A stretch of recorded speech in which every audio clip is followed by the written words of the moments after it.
Ang dami ha. Oh.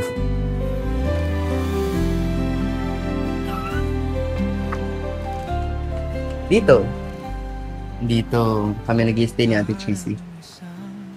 Ito pala yung salon nyo. Medyo maliit lang siya pero okay naman. Natitirhan naman namin kahit paano. Salamat pala sa paghatid Tsaka sa Landian 101. Ba, gusto mo ng part 2. Part 2? Oh, Baliw. Okay na ako.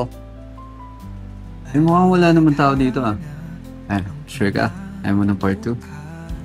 Ikaw, alam ko yung nasa isip mo na naman. Tsaka, kahit wala dito sa Ate Cheesy, ayoko gumawa ng kung ano-anong bagay, no? Teka lang, wala akong sinasabi. Ikaw yung kung ano-ano yung nasa isip. Ha? Wait, oras ba? Paano ba yan? Kailangan ko na rin umalis. Alis ka agad? Gusto mo ba mag-kape muna? O juice? O iced tea? O Ano? coffee? Coffee? Ha? Coffee, gusto mo ba? Tea?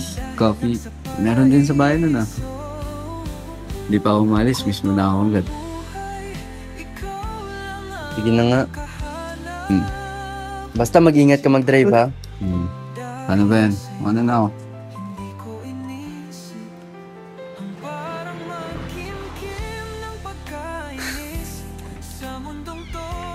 Mag-ingat ka mag-drive, ha? Baka gamitin mo yung Landian 101 na wala ako, ha? Pag Let's ikaw go. talaga, sabi ko sa'yo. Yes, boss!